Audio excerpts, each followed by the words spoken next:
What is the Posse Comitatus? The Posse Comitatus is the power of the county. Every male 15 and over is eligible to be called up by the sheriff to aid him in the common defense of the county, to apprehend a felon or to keep the peace and things like that. So, for example, if the sheriff is having a hard time with a riot going on and it's a minimal riot, he can call upon the people in the county to aid him, and he can arm them and give them the instruments and things necessary to quiet down the riot and those things. And there's a felon going around, then he can call a posse up and they can pursue the felon and find him and bring him to justice. How is the Posse Comitatus related to the Second Amendment? Now, the Second Amendment speaks of the militia, and it also speaks of the right of the people to keep and bear arms. And so when you go back and look at what the origins of the Posse Comitatus and the militia are, it's an Anglo-Saxon word called the fyrd, F-Y-R-D.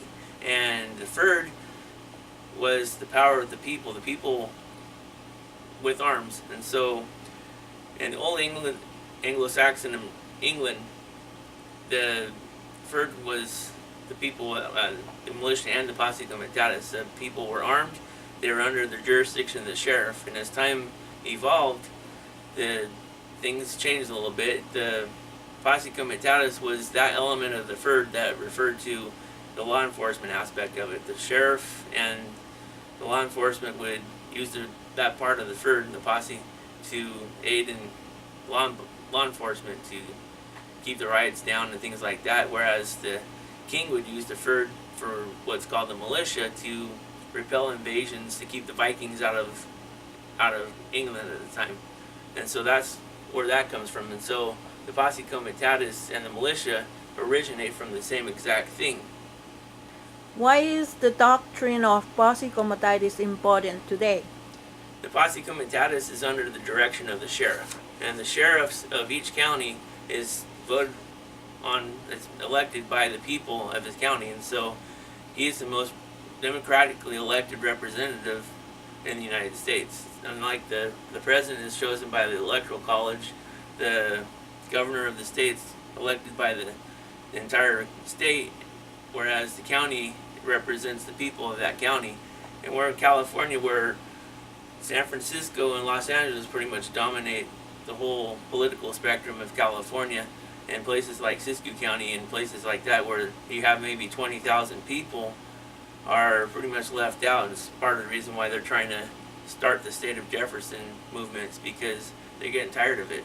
But in any event, there's many counties, and each county selects a sheriff, and the sheriff is there to represent the people. And there's times where the federal government and the state governments implement laws that are unconstitutional, that go after the people, and the sheriff has the power to override those laws. And one example of that is with California, that they've made a whole bunch of stupid gun laws where you can't get this sort of gun, you can't get this magazine, you can't do this, you can't they call things assault rifles, they do all these things, and they make special exemptions in the laws for law enforcement. Well, the way to override that is for the sheriff to simply declare that everybody in his county is law enforcement. That's all he has to do. He has the power to deputize people in his county. He has the power to call anybody 15 and over to aid him. And so part of aiding him would also include arming them. And a simple way to arm them is to say, those guns that you have that the state says are assault rifles that are actually useful for law enforcement, you get to keep, because you're going to help me with law enforcement. And so that's part of the reason why it's important to elect a sheriff that's going to recognize his common law powers, whereas some sheriffs think of their powers, they're just going to do what the federal government or state government tells them to do. They're just going to do it because they say, well, that's what the law says. I don't agree with it. But if a law is in violation of the Constitution, the sheriff is supposed to keep his oath and sustain the Constitution.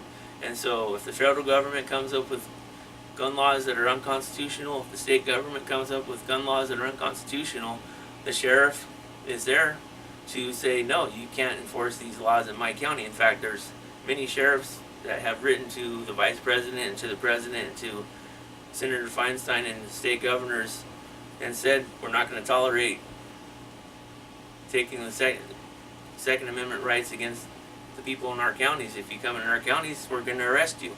We're not going to tolerate violations of their rights. And so that's why it's important, especially important that we elect sheriffs that are constitutional sheriffs that will fulfill their obligation and their oath to uphold the Constitution and honor the Second Amendment.